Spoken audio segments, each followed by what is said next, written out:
मंगलवार से छठ पर्व की शुरुआत हो रही है, जिसको लेकर तैयारियां जोर शोर से चल रही हैं। लेकिन यमुना नदी की दयनीय स्थिति को लेकर छठ व्रती परेशान हैं। ये रिपोर्ट दिखाते हैं आपको।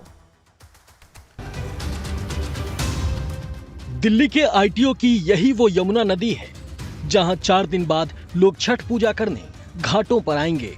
लेकिन नदी की दयनीय स्थिति देखकर आप भी दंग रह जाएंगे।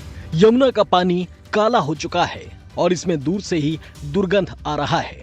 हालांकि सरकार ने नदी के किनारे बांस बल्लियों से बैरिकेड जरूर लगवा दिए हैं ताकि कोई नदी में नहीं जा सके। दिल्ली के आईटीओ पे इस वक्त हम मौजूद हैं। मेरे राइट हैंड पे देखेंगे तो एक घाट बनवाया गया है। हालांकि ये कह सकते हैं आपकी आर्टिफिशियल घाट बनवाया गया है और किसी निजी संस्था ने यहाँ पे अपना बोर्ड लगा रखा है।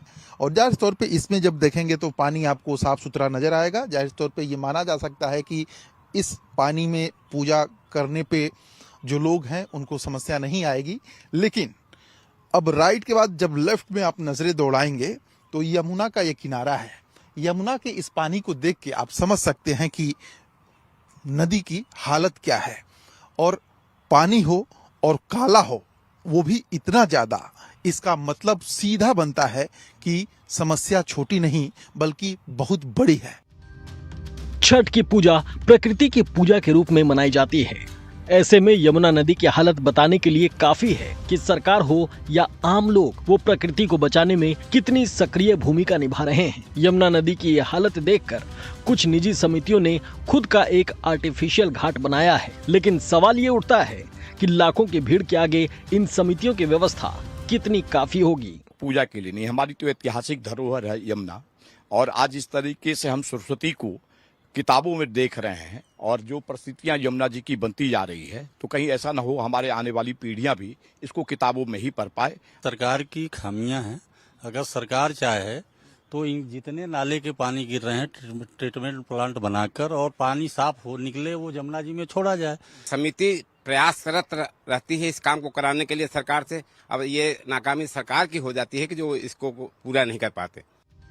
जाहिर है यमुना की दयनीय स्थिति को लेकर पहले से ही सियासत हो रही है। विपक्ष सरकार पर निशाना साध रहा है तो सरकार दूसरे राज्यों की सरकारों पर निशाना साधती है। लेकिन इतने दिनों में अगर सरकार यमुना के लिए थोड़ी गंभीर हो जाती तो हो सकता था इस गंदी यमुना का कोई समाधान निकल आता। छठ का पर्व जो है पर्यावरण के लिए माना जाता है और उसी का हम पूजा करते हैं इस पर्व पर। लेकिन हमने अपने इस पर्व को जिस वजह से मनाने का मनसा पाला है, उसकी हालत हमने क्या कर रखी है वो आपके आंखों के सामने है। कैमरामैन राजू चौहान के साथ मैं प्रशांत त्रिपाठी, लाइव टाइम्स, दिल्ली।